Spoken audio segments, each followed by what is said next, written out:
Marcos, capítulo 13. O título é o mesmo título da nossa mensagem de segunda-feira. O que está acontecendo com o mundo? Nós que estamos sendo atacados todos os dias com as mais diversas informações, e muitas delas têm trazido bastante temor, desespero a algumas pessoas. Se tem alguma utilidade disso que está acontecendo, é que quando o ser humano se vê em uma situação de medo, quando o ser humano se vê em uma situação em que ele está acuado, ele revela a sua verdadeira face. Então, agora nós estamos podendo ver quem é quem. E, infelizmente, muitas vezes a gente se decepciona, porque nós esperávamos mais de algumas pessoas, mas também a gente se alegra porque determinadas pessoas que a gente talvez não esperasse tanto se mostram fiéis ao Senhor Jesus. E isso tudo tem a ver com o que a gente está estudando aqui no capítulo 13 de Marcos. O Senhor Jesus, ele quer preparar os apóstolos para tudo aquilo que eles enfrentariam e para que os apóstolos preparados pudessem também preparar a igreja para tudo aquilo que ainda seria necessário acontecer. Várias vezes o Senhor Jesus usou essa expressão: é necessário que essas coisas aconteçam. É necessário. É necessário que o cristão passe por diversas tribulações. É necessário. Os justos se salvam por dificuldade. Então é necessário, as dificuldades são necessários, as dificuldades na vida daquele que foi justificado. E aqui nós vamos dar continuidade a partir do versículo 9. Nós paramos no versículo 10 do capítulo 13 de Marcos, mas eu quero fazer uma conexão. E Jesus, ele está falando sobre esse assunto com os apóstolos porque ele quer que eles estejam preparados. A palavra que nós vamos ver aqui, e essa palavra vai se repetir muitas vezes no Evangelho de Marcos, é justamente essa ideia de estar preparado. Então aqui no versículo 9 ele diz: Estai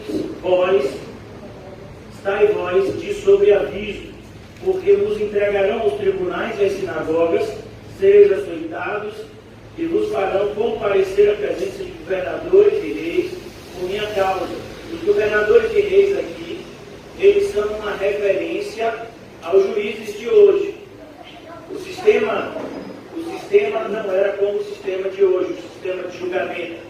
Então a gente não tinha, como aqui no Brasil, a tripartição dos poderes, como o poder legislativo, o poder executivo, o poder judiciário, mas o rei ou o governador, ele acabava avocando para si todos esses poderes. Ele legislava, ele administrava e ele também... Dona Maria, o culto já começou, viu, Dona Maria? Se a senhora puder chegar em silêncio, a gente agradece. Muito obrigado. Eu sempre tive vontade de dizer isso para a senhora, e hoje foi o dia. Então, como nós estamos falando, e os irmãos, com toda a educação, estão chegando em silêncio, respeitando que o culto já começou. Então, o Senhor avisa que a gente vai estar na presença dessas autoridades para ser julgados. Por que motivo? Por conta do nosso cristianismo. É o nosso cristianismo que está sendo julgado. Não o cristianismo de hoje, mas o cristianismo verdadeiro. O cristianismo que nos custa tudo. O cristianismo que Jesus já havia falado sobre ele no capítulo 8. E eu quero voltar um pouquinho aqui no capítulo 8. De tanto eu abrir essa parte na minha Bíblia, a página já descolou. Quando eu chegar em casa, eu vou pegar a cola das minhas filhas e vou colar. No capítulo 8 de Marcos, Jesus já havia falado sobre esse assunto e disse para os seus discípulos: olhe, se alguém vir, capítulo 8, versículo 34, se alguém quer vir após mim, a si mesmo se negue, tome a sua cruz e me siga. Quem quiser, pois, salvar a sua vida, perdê-la-á. E quem perder a vida por causa de mim e por causa do Evangelho, salva-la-á. É isso que Jesus está dizendo aqui. A referência aqui no capítulo 13, desses que seriam entregues, são essas pessoas que não têm a sua vida como preciosa, mas tem a sua vida como um instrumento de glorificação de Deus. Então a minha vida ela só tem algum tipo de serventia se for para a glória de Deus. Se Deus quer que eu glorifique vivendo, que eu viva. Se Deus quiser ser glorificado na minha morte, que eu morra. O cristão ele deve enxergar a sua estadia aqui na terra dessa forma. O apóstolo Paulo fala sobre isso literalmente no capítulo 5. Ele diz: se vivemos, para o Senhor vivemos. Se morremos, para o Senhor morremos.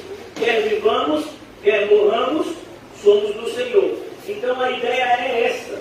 Por isso que Jesus disse: preparem, vocês vão ser entregues. A gente viu isso se cumprir no início do livro de Atos, quando prenderam Estevão, levaram Estevão justamente diante dessas autoridades, e Estevão foi apedrejado. Logo também no início de Atos, levaram Tiago perante um governador, no caso era Herodes, que era governador e rei, né, daquela região. Ele prendeu e ele mandou matar Tiago ao fio da espada.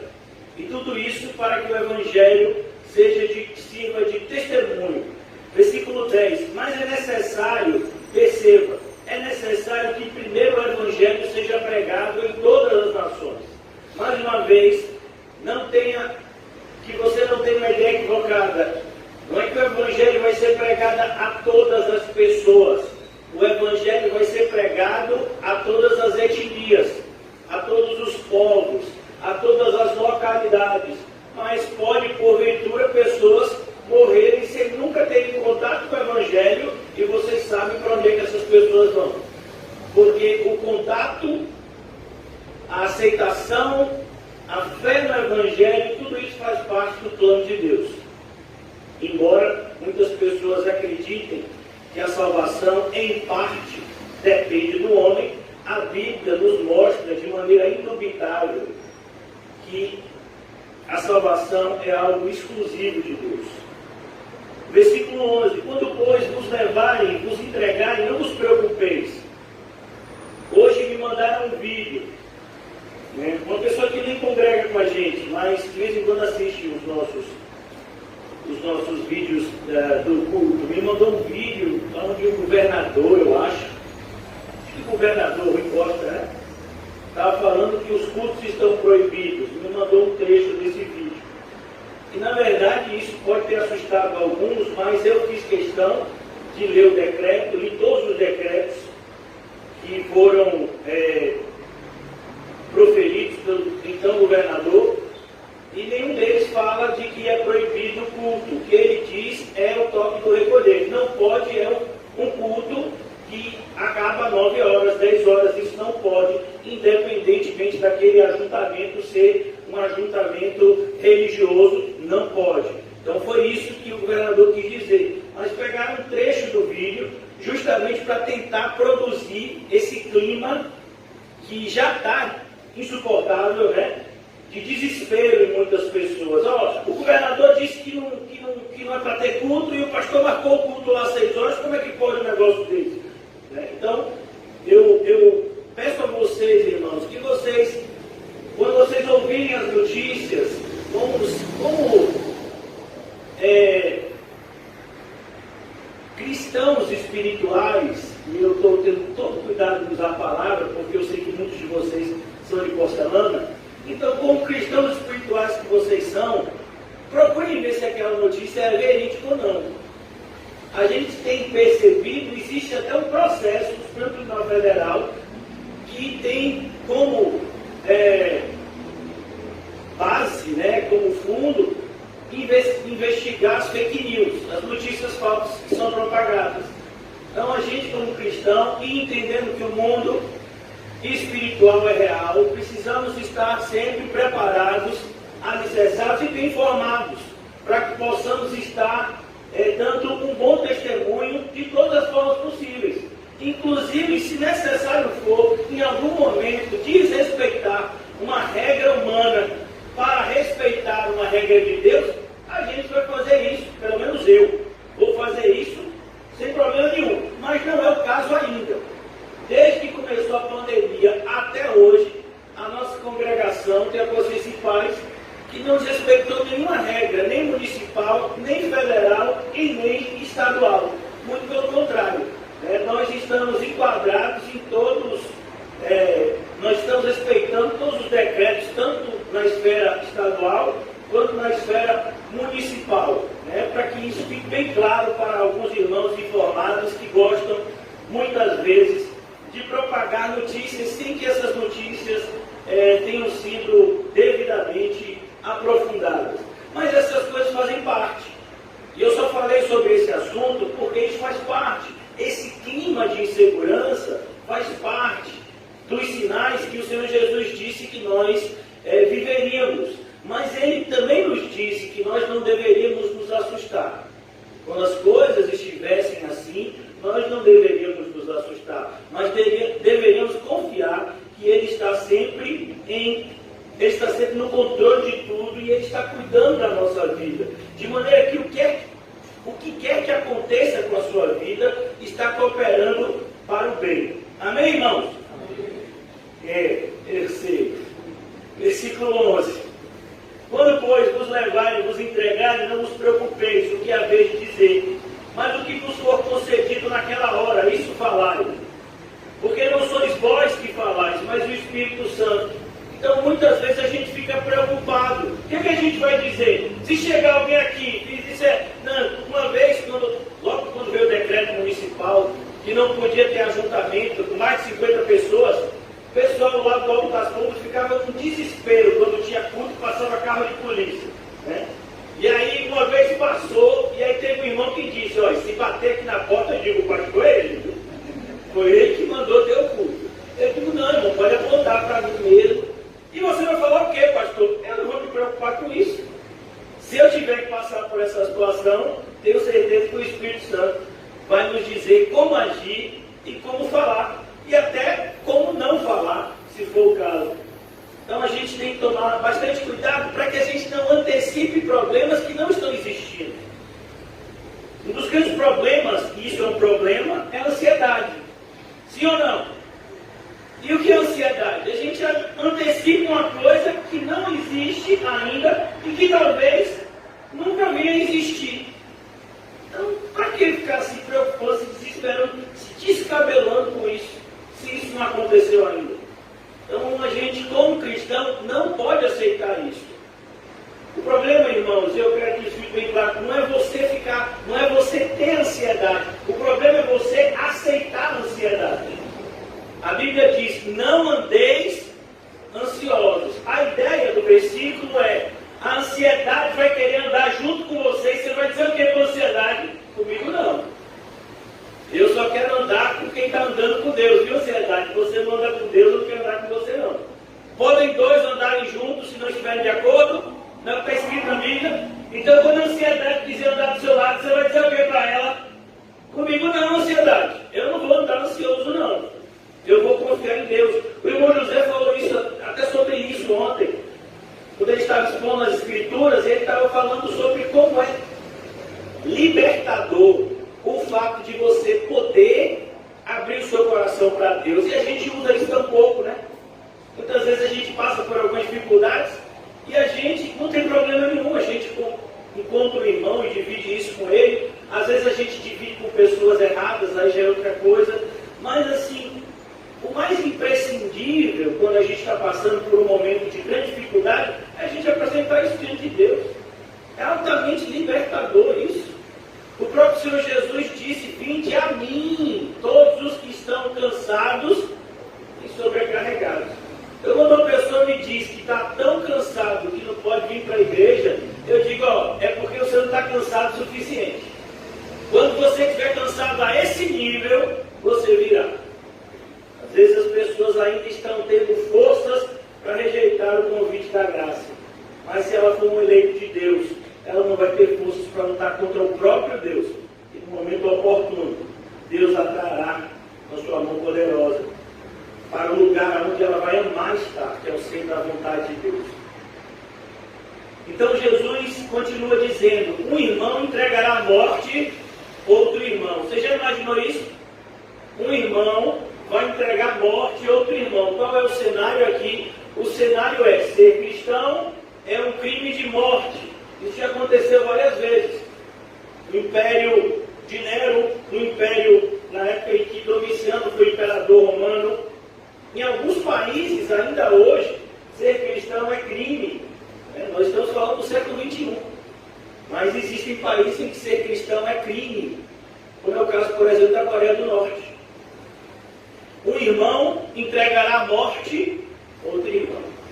Eu vou morrer por fulano? Não. Eu vou na autoridade e vou dizer que ele virou esse negócio de crente aí. Eu não tenho nada a ver com ele. Vai até a autoridade e denuncia. Então, isso já aconteceu várias vezes na história da igreja. Um irmão entregará à morte outro irmão. E o pai ao filho. Imagine, o filho se converte e o pai diz: eu não aceito.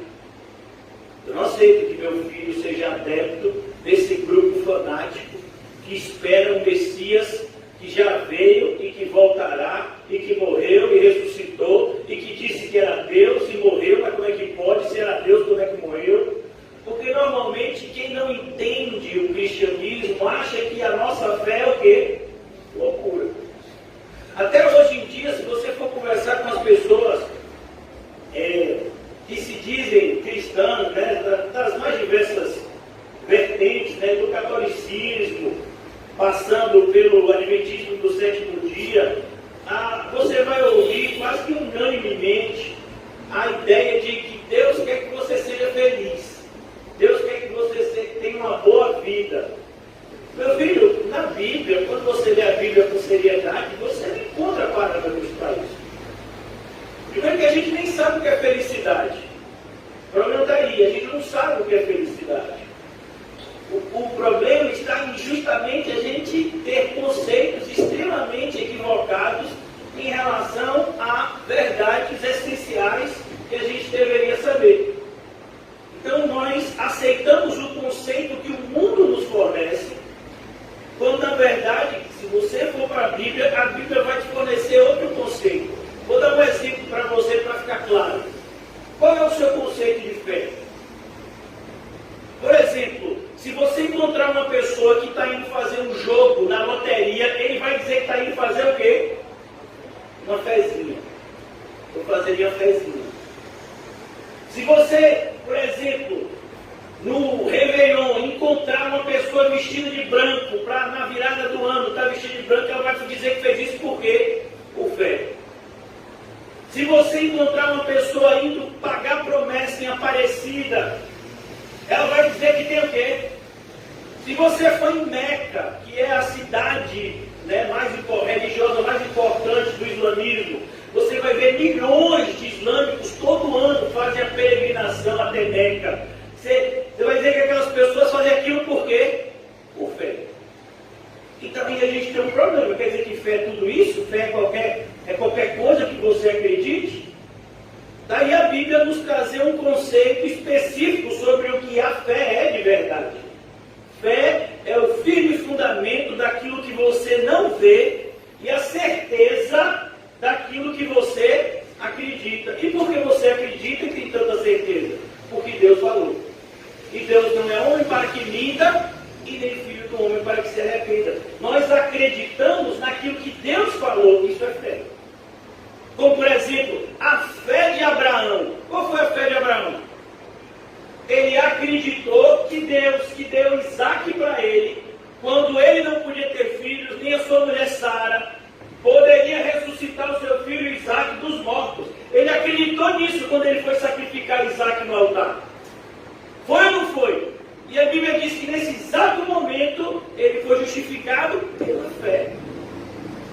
Não foi a fé de Isaac nascer, não. Foi a fé dele matar Isaac.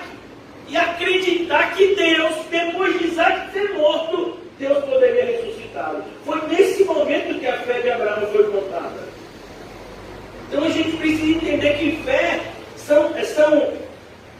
fé é algo objetivo. Quando você pega o capítulo 11, o irmão José até leu isso ontem com a gente.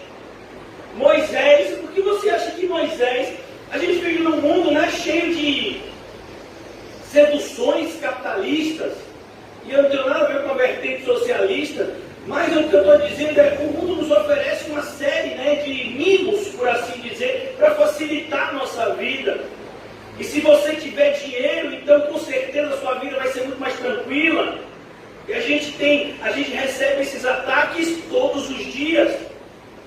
Mas a Bíblia diz que o amor ao dinheiro é a raiz de quê? De todos os males. Mas a maioria de nós não acredita nisso. E aí eu me pergunto, será que a gente teria a fé de Moisés? Qual foi a fé de Moisés que está escrito lá no capítulo 11? Ele recusou ser chamado filho da filha de Faraó. Você já imaginou isso? O Egito nessa época era o império mais poderoso do mundo. Era o Egito. E Moisés disse, não, eu não quero essa riqueza do Egito. Eu prefiro viver com meus irmãos como peregrino no deserto, porque eu sei quem me chamou, eu sei que Deus é quem me chamou, eu sei o que Deus tem para mim, e eu sei o que eu vou perder se eu ficar aqui. Eu vou ganhar o mundo inteiro e perder a minha alma. Eu prefiro perder o mundo inteiro e ganhar a minha alma. Foi por isso que Moisés fez essa escolha. Que muitos de nós, talvez, não teríamos fé suficiente, infelizmente. Então nós precisamos nos lembrar dessas coisas, irmãos, porque os combates, eles estão se tornando cada vez mais intensos. Vocês estão percebendo isso. E aqui a Bíblia vai dizer exatamente: o filho haverá de se levantar contra os seus progenitores e os matarão. Imagina um filho matando o pai.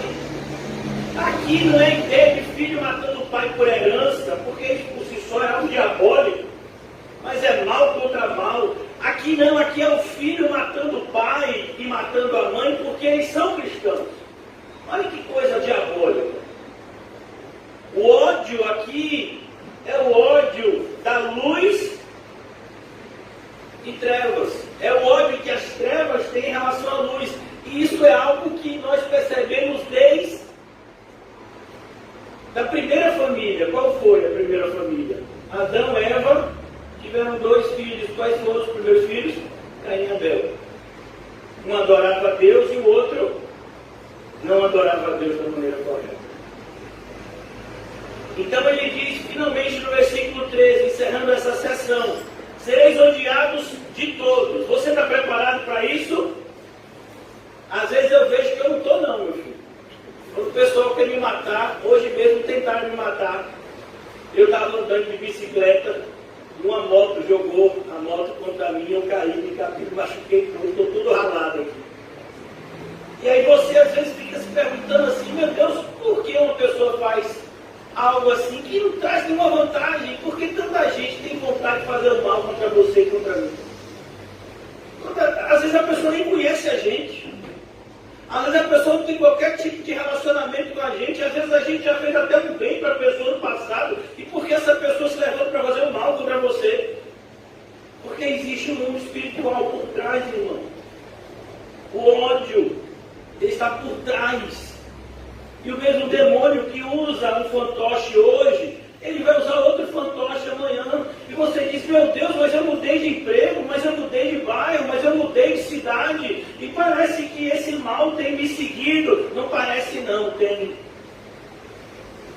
Você não entendeu que a sua luta não é contra carne e sangue? Não adianta você tentar se esconder na lua. Algum ET vai aparecer lá para lhe perseguir. Porque o apóstolo João, ele escreve isso na sua primeira carta, querendo preparar, ele é o último apóstolo vivo a essa altura, e ele querendo preparar a igreja, ele diz, olha, nós sabemos que o mundo inteiro pertence ao maligno. Olha que assustador. Já pensou? Irmão, se você disser isso hoje em dia, no meio de determinadas igrejas que são, né, do poder e da vitória, é capaz do gerente da igreja mandar você embora antes de terminar o culto. Porque eles acreditam que o crente vai ser vitorioso, vai mudar a realidade, vai mudar o mundo vai se tornar um mundo melhor, e os crentes vão ser figura central nesse processo de melhora do mundo. Então isso tudo não está na Bíblia não, está na Bíblia exatamente o contrário. O mundo vai se tornar cada vez pior e os crentes vão ser cada vez mais perseguidos, porque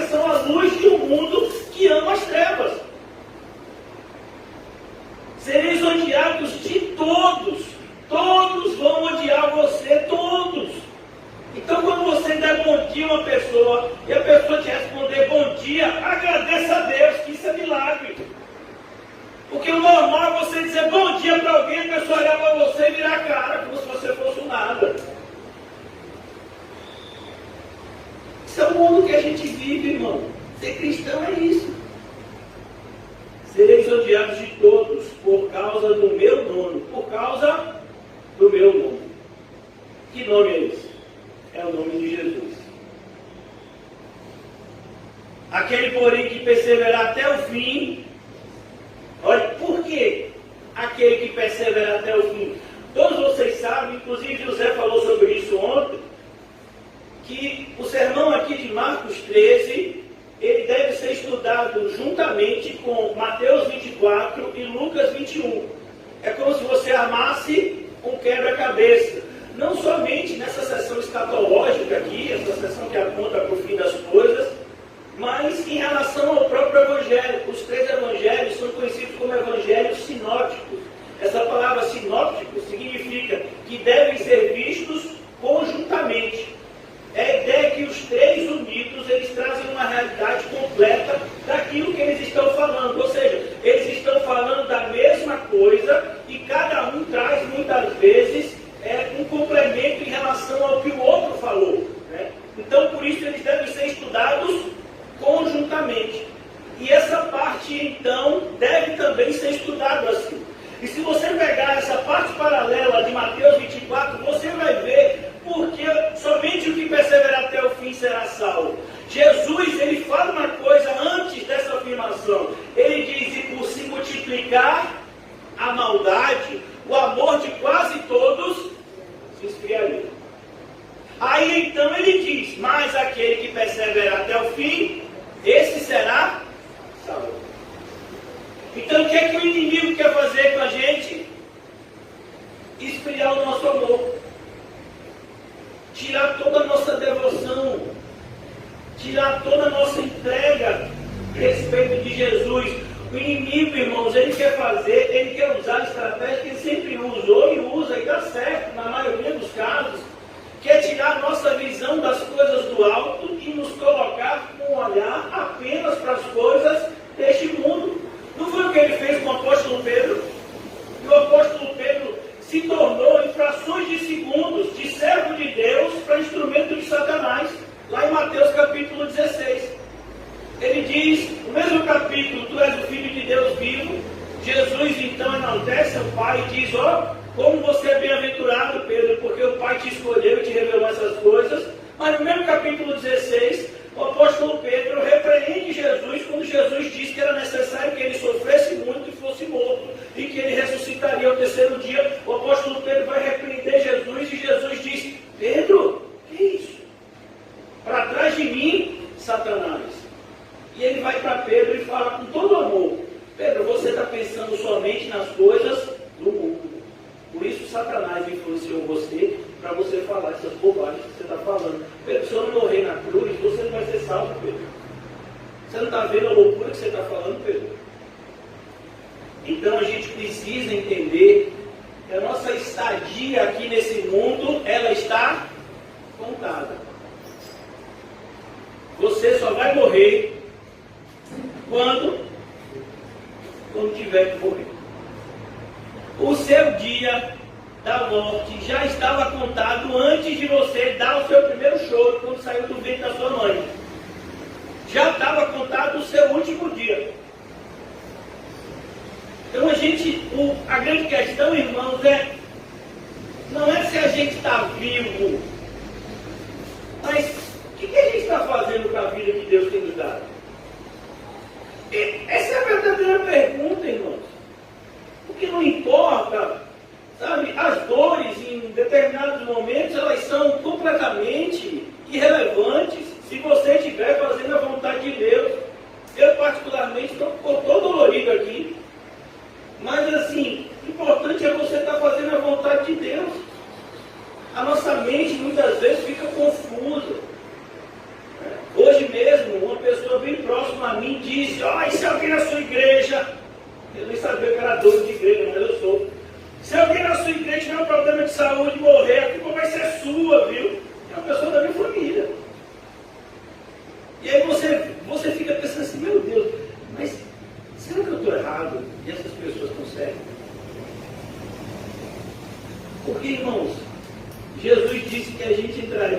porta apertada, e a gente andaria num caminho estreito. Mas às vezes a gente se esquece que o caminho é estreito. E aí quando o caminho estreita, a gente fica meio, desmotivado. Por isso é tão importante nesses momentos a gente olhar para o nosso Salvador. Porque Ele não somente nos salvou quando nos regenerou numa viva esperança, mas Ele continua nos salvando todos os dias desses momentos de incerteza. Então, quando o apóstolo Paulo diz para Timóteo, na sua última carta, eu sei que eu tenho crido, ele não está falando só para Timóteo, ele está falando também para ele mesmo. Você acha que ele não tinha dúvidas no meio daquela masmorra? No meio de todo aquele sofrimento, toda aquela morte ao seu redor, quantos cristãos estavam sendo mortos, queimados, todos os dias, e Paulo lá preso naquela prisão mamertina. A cabeça dele, meu Deus, será que eu não podia evitar isso? Não, a gente não podia. Porque o cristianismo ele nunca pode ser amigo do mundo. Senão ele vai deixar de ser cristianismo. E como diz a Bíblia, nos mostra a morte, irmãos. Para mim, para você, é um meio de transporte. A morte não é o fim. Eu sei que muitos de nós ainda temos as nossas restrições em relação ao medo da morte. Mas é para isso também que serve a nossa vida de oração. É para isso que serve você ler a Bíblia, irmãos. A Bíblia não é só para você obter conhecimento. A Bíblia é para você obter fé. Você tem que ler a Bíblia de tal maneira que seja Deus falando com você por meio das palavras. Para que, ao você ler, que seja um livro todo da Bíblia, que seja um versículo, você termine aquela leitura da Bíblia com a sua fé revigorada, consciente de quem você é e consciente do seu papel aqui na terra. Essa é a grande questão aqui, que Jesus está proferindo esse sermão para o seu círculo mais íntimo.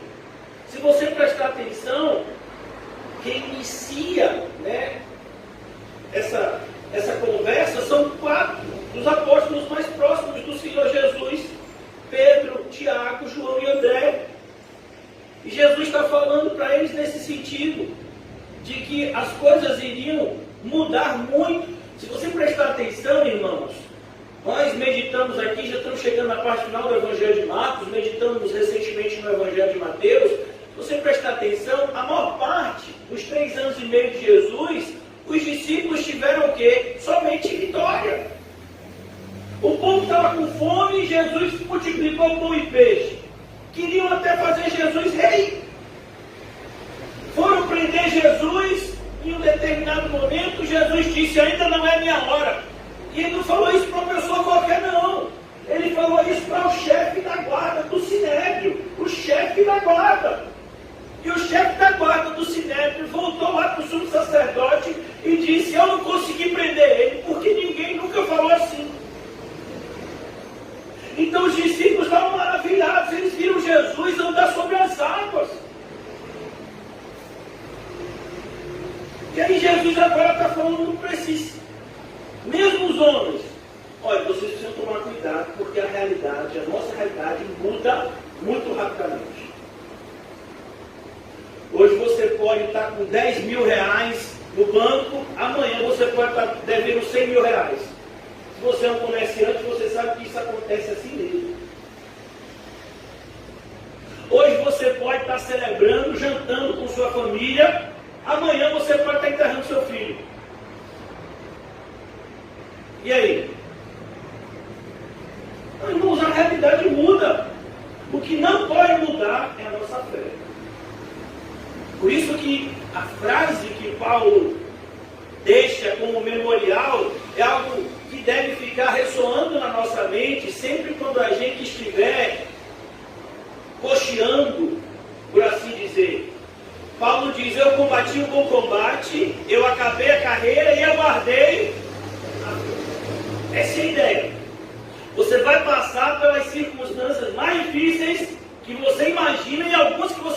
imagina. Mas você não pode perder a fé. Tem que continuar guardando ela. E a fé, irmãos, deixa eu dizer isso para vocês que estão aqui. A fé é isso que vocês fizeram hoje. Não estou dizendo que o fato de vocês terem vindo hoje para cá, está todo mundo aqui salvo. Tomara. Mas fé é isso. A fé exige um comportamento diferenciado daqueles que não têm. Então, se eu tenho fé, eu demonstro isso por meio de uma vida diferenciada daqueles que não têm fé. Versículo 14. Quando, pois, virdes o abominável da desolação, situado onde não deve estar, quem lhe entenda. Essa profecia, irmãos, é uma profecia que faz referência ao anticristo. E que o apóstolo, que Marcos aqui, estava usando como referência algo que tinha acontecido cerca de 100 anos antes, 168 anos antes de Cristo, quando um general chamado Antíoco Epifânio, ele entrou no templo e ele sacrificou um animal impuro, que era um porco. Ele profanou o templo, houve uma grande rebelião. Foi justamente nessa época que teve a rebelião dos Macabeus. Por isso que na Bíblia Católica você vai encontrar 2 livros apócrifos que foram acrescentados à Bíblia bem depois dela ter sido feita, que são os livros Macabeus 1 e 2, que falam justamente desse período de independência que o povo judeu teve antes de ser dominado pelo Império Romano. E essa revolta foi justamente, ela teve como estopim esse momento. E aqui, aquilo que aconteceu lá é somente uma prefiguração do que vai acontecer ainda. Que é o anticristo vindo e não querendo profanar o templo no sentido físico, mas querendo tomar o lugar de Deus no mundo. Não no sentido físico. Tem muita gente que diz assim: não, o templo de Jerusalém tem que ser reconstruído para poder o anticristo entrar no templo de Jerusalém. A Bíblia não diz isso. Isso pode até acontecer, mas a Bíblia não está falando sobre isso. A Bíblia está falando que o anticristo ele vem justamente querendo tomar o lugar de Cristo e se dizendo Cristo. Anticristo não é somente aquele que vem em oposição, mas aquele que vem no lugar, vem tentando tomar o lugar.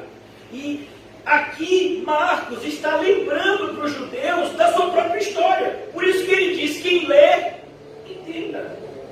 Os judeus sabiam o que tinha acontecido com aquele tempo. Tanto que, eu não sei se vocês já leram, quem aqui já leu o Evangelho de João? Se vocês estão frequentando os cultos, vocês já leram, porque a gente estudou o Evangelho de João todo recentemente. Tem uma festa, inclusive, chamada Festa da Dedicação. Vocês lembram que João fala que Jesus entra numa dessas semanas da Festa da Dedicação? Essa Festa da Dedicação não é uma festa lá da época que foi instituída na época de Moisés, não, mas foi instituída nessa época. Porque o templo foi profanado, e aí depois que houve essa revolução, que eles expulsaram os inimigos e que eles tiveram essa suposta independência durante mais ou menos uns 70 anos, sob a liderança dessa família dos Macabeus, eles então fizeram de novo uma espécie de santificação do templo. O templo ele foi purificado. E aí então essa festividade começou a ser uma festividade oficial do calendário judaico. E Jesus participou dessa festividade algumas vezes. Então aqui João Marcos, Marcos, como a gente conhece, ele está falando disso. Do papel do anticristo no fim do fim. Quando, pois, virdes o abominável da desolação, situado onde não deve estar. Onde é, irmãos, que o anticristo não deve estar? No seu coração. É aí que ele não deve estar. Na sua mente. É por isso que lá no livro do Apocalipse, José vai ensinar para a gente daqui a pouco que tem a marca, que todo mundo tem medo. Todo mundo tem medo de tatuar a testa e de tatuar a mão. Tem um monte de crente que tatua o corpo todo, menos a testa e a mão. Eu digo: por que está tatuando? Não, eu tatuo meu corpo todo, porque tatuagem é de Deus.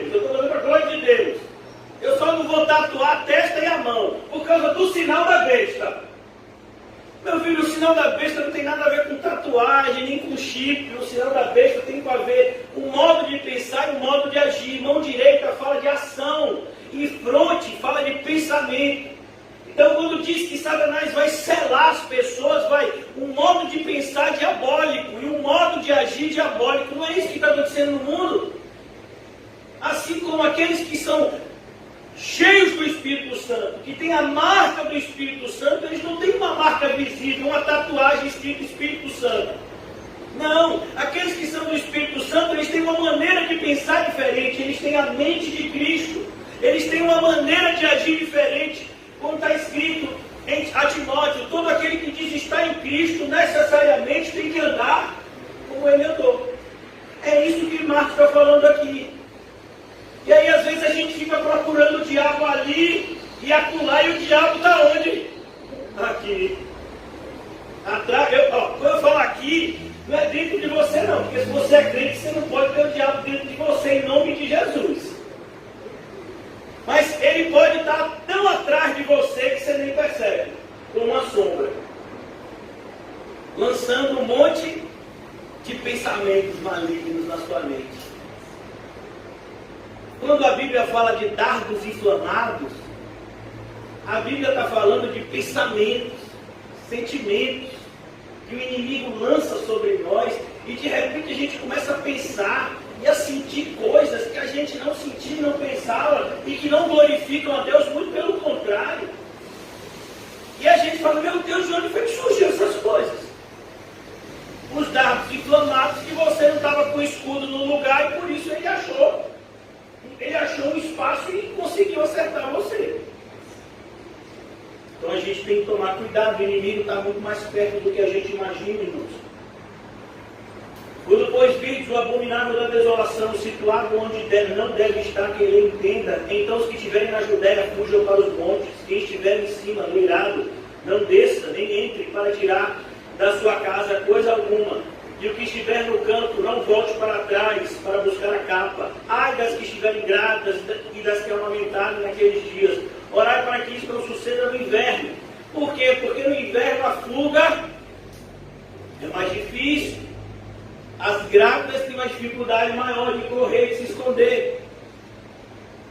Aqui ele está falando a respeito de algo que aconteceu e mais uma vez que vai acontecer. Muitas profecias da Bíblia, elas têm um acontecimento continuado. Elas acontecem de uma forma e elas acontecerão de novo de outra forma. Ainda mais precisa. E aqui é uma dessas profecias. Quando no ano 70 Jerusalém foi destruída pelos romanos, muitos, ao verem o exército romano chegando, correram. Muitos cristãos foram salvos justamente por causa dessa profecia aqui. Correram e se esconderam, porque eles sabiam que Jesus tinha dito isso. Quanto a nós, não compete-nos combater com armas humanas. As nossas armas, elas são espirituais. Então Jesus diz, olha, cuidado. O mal vai tentar fazer de você um mal maior ainda. Você vê isso? Quando Jesus diz, olha, os fariseus, eles atravessam o mar para fazer um prosélito. O que é um prosélito? É uma pessoa que não nasceu judeu, mas ele era convencido por um fariseu de que a fé judaica era a fé verdadeira, então ele se convertia ao judaísmo. Ele, se ele fosse homem, ele era circuncidado, e ele começava agora a respeitar os ritos judaicos, e ele era recebido como judeu, prosélito, convertido ao judaísmo.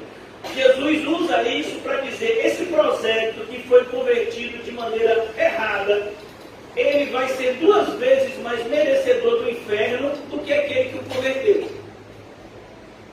Então, quando nós somos atacados pelo mal, ou a gente perdoa e responde com amor, ou a gente vai se transformar mais perverso do que aquele que nos fez o mal. A gente tem que tomar muito cuidado, irmãos, porque todos os dias estamos sendo atacados por pessoas próximas, por pessoas distantes, e o nosso coração, na maioria das vezes, não está guardado.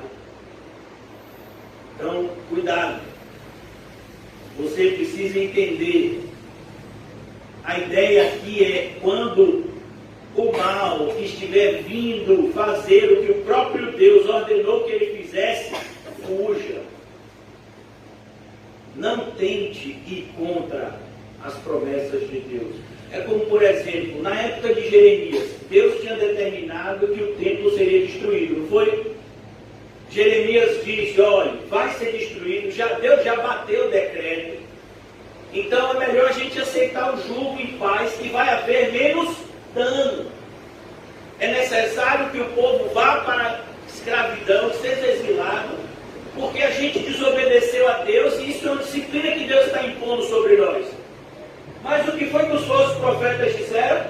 Nada! O nosso Deus já nos deu vitória no passado, vai nos dar uma vitória maior ainda agora no presente. Pode vir os caldeus, pode vir quem for, e a gente vai vencer, o nosso Deus vai vencer. E foi o que aconteceu? Não. Se cumpriu o que Deus falou por meio do seu verdadeiro profeta, que era Jeremias. Toda a cidade foi destruída, inclusive o templo. Então a gente precisa estar atento, irmãos, que nada podemos contra a verdade.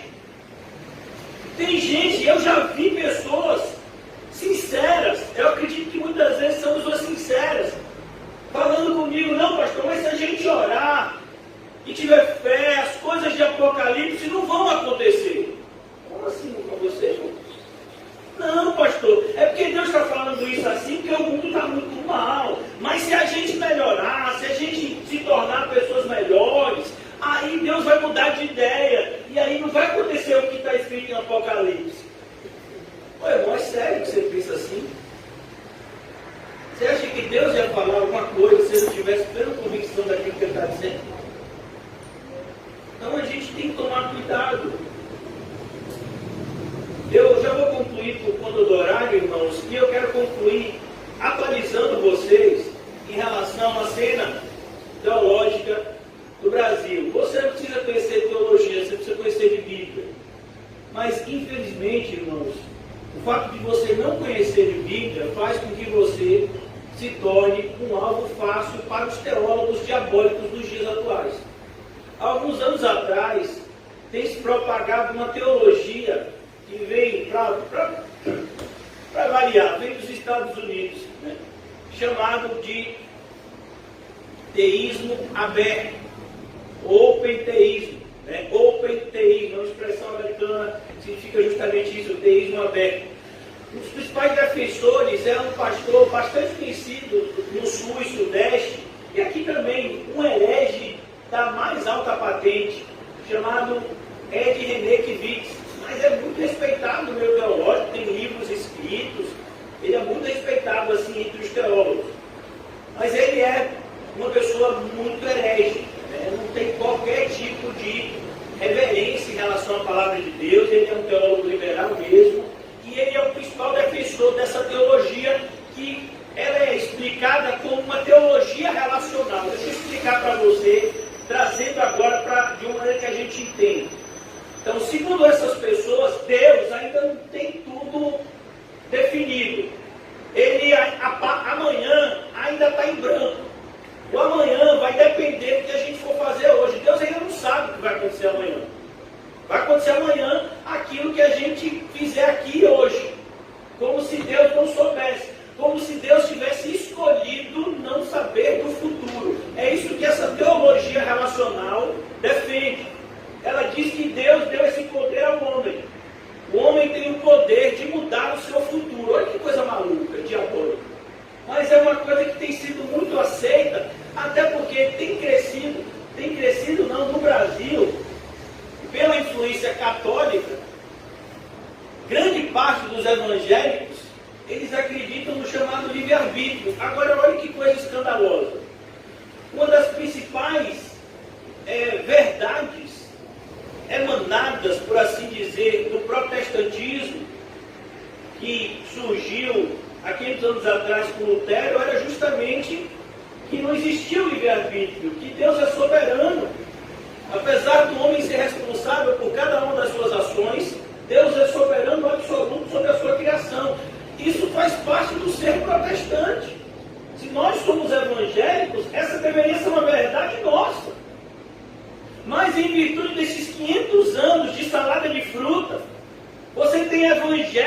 tem a mente mais católica do que um católico. Assim como você vai ver que tem católico com mente de evangélico. Porque os evangélicos nem sabem o que creem, assim como os católicos. Então a gente tem que tomar muito cuidado com esse tipo de influência, irmãos.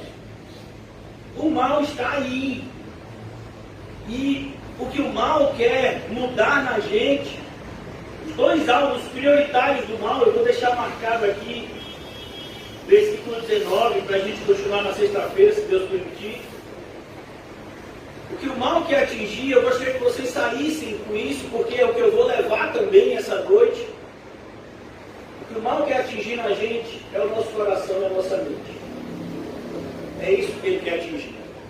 Ele quer tirar o seu amor por Deus e pelo próximo. Ele quer que você pare de fazer as coisas de Deus por amor e comece a ver as coisas de Deus como obrigação. Ele quer que você comece a achar que ser servo de Deus é algo enfadonho.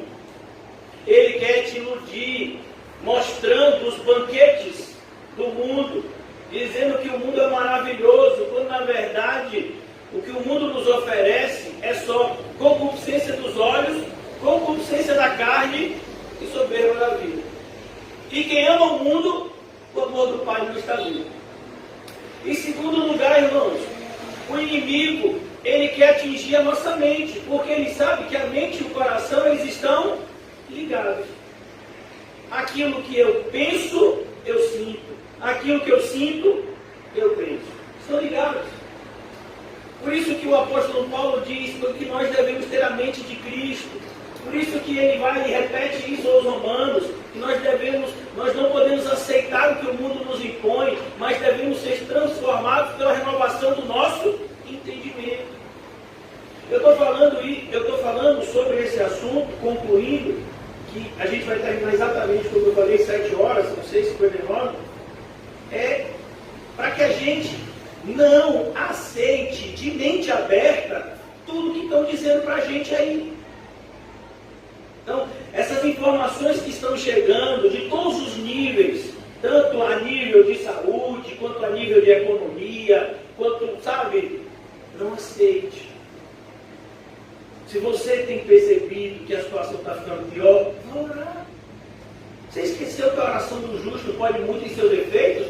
Quando foi que você esqueceu isso? Porque se você esqueceu isso, você deixou de ser crente. O que você não pode é ter a mesma reação e aceitar as coisas que pessoas que muitas vezes, a maioria delas, são ateus convictos. Esses repórteres da Globo e das outras emissoras também, a maioria deles são ateus, são imorais. Esses políticos que estão, olha irmãos, se a crise no nosso país está como está, isso está debaixo da vontade de Deus. Mas deixa eu dizer uma coisa muito séria. 99% de tudo que está acontecendo, irmãos, é por conta de decisões equivocadas dos poderosos. Já morreram no Amazonas mais gente em 2021 de Covid do que em 2020. Aí você vai dizer que isso é culpa da população? Isso é culpa daquela pessoa que não usa máscara, isso é culpa daquela pessoa que fala assim. Não, isso é culpa dos políticos que não tomaram as decisões certas, quando deveriam tomar. E aí a gente vê escândalo em cima de escândalo. Respirador que valia 30 mil foi comprado por 400 mil. Políticos que ficam brigando porque um quer a vacina tal, a outra quer a vacina tal, sendo que as duas têm a mesma eficácia. Mas eles estão brigando por conta já de uma suposta eleição daqui a 2 anos que a gente nem sabe se vai estar vivo. Então, como cristãos, a gente precisa saber com quem a gente está brincando. Fica parecendo, irmãos, que os cristãos, como os próprios ímpios dizem, eu já ouvi isso várias vezes, parece que os cristãos, eles são alienados. Parece que a gente não está vendo o que está acontecendo ao nosso redor. A gente está vendo. Só que eu não vou odiar os políticos que estão fazendo tudo de errado. Eu vou orar por eles. Essa é a diferença. Eu não vou dizer, como esse deputado, vá lá, mate todo mundo que está lá no Supremo Tribunal Federal. Não, eu vou orar por eles. Eles são autoridades que o próprio Deus colocou lá. Então a gente tem que orar por eles. Mas a gente precisa entender que a gente não vai aceitando tudo que as pessoas vão dizendo para a gente, como se a gente não tivesse mente. A mente dos cristãos é uma mente mais aprimorada do que qualquer outra mente humana. Porque os cristãos são aqueles que conseguem ver o que nem os mais inteligentes do mundo conseguem, que é o mundo espiritual. Então, irmãos, cuidado quando um governador, quando um secretário da saúde, como é o nosso estado que adquiriu o Covid, e tantas outras coisas acontecem e começam a tentar nos aterrorizar. E parou. Está difícil a situação? Pode deixar, a gente vai orar. Mas não tente transformar o meu coração e nem a minha mente, porque eles estão em Cristo e não vão sair de lá. É assim que o cristão tem que agir. Não podemos aceitar ser influenciados pelo mundo. Mas é o mundo que, no seu desespero, vai olhar para o cristão e vai ver o quê? Luz, esperança, fé e amor. E qual é o maior de todos os dons? O amor. É isso que o mundo tem que enxergar na gente nesse momento de intensa escuridão. Fé, esperança e amor. Será que eles vão enxergar isso? Eu espero que sim. Vamos orar.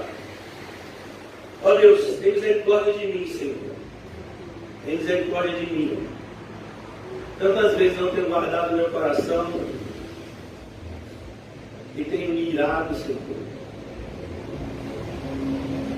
Perdoa. Perdoa, Senhor. Me ajuda a ser um referencial para os meus irmãos. Tanto na doutrina, Senhor, como no comportamento. E todos nós conhecemos a verdade por graça. Pela mesma graça, possamos praticá-la. Eu oro, Deus, nesse dia de toque de recolher, nesse dia onde tantas notícias nos são vomitadas, literalmente. Ajuda-nos a guardar o nosso coração e a nossa mente e a descansar em paz do Senhor. Que não venha sobre nós nenhuma raiz de desespero, mas que quanto maior a tempestade, maior seja a nossa fé, de que a tempestade tem que respeitar aquele que manda no vento e no mar, e eles obedecem. E se o Senhor é o nosso pastor, nada nos faltará. E se Deus é por nós, quem será contra nós? E se todas as coisas cooperam para o bem daqueles que amam a Deus e foram chamados segundo o seu decreto, não temos o que temer, a não ser desagradar ao Senhor. Por isso nos ajuda, Senhor, a dar um bom testemunho. A dar um bom testemunho na nossa casa, aonde o Senhor nos colocasse, no nosso trabalho. Ajuda a dar um bom testemunho de que nós não temeremos. Nós iremos ter fé quando todos tiverem medo. Porque nós fomos escolhidos por Deus antes da fundação do mundo para estarmos com Ele no céu, dentro em breve. Não nos deixe esquecer, Senhor, as tuas muito maravilhosas promessas, Senhor. Que o céu não é na terra, que o céu é no céu. E que a nossa leve e momentânea tribulação produz para nós um eterno peso de glória.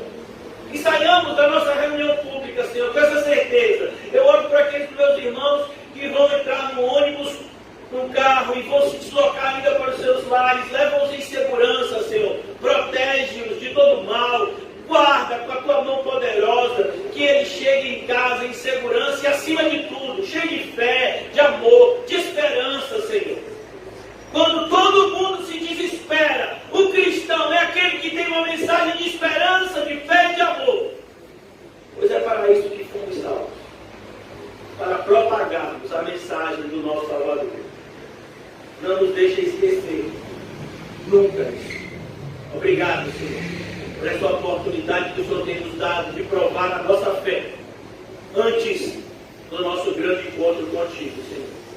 Ajuda-nos cada vez mais a crescermos na graça, no conhecimento de Ti, evidenciando de todas as formas que nós somos Teus filhos. Em nome de Jesus. Amém e graças a Deus. Amém, irmãos? Saúde-se mutuamente com cumprimento E diga para você mesmo, eu vou dizer para mim, não tenha medo, tenha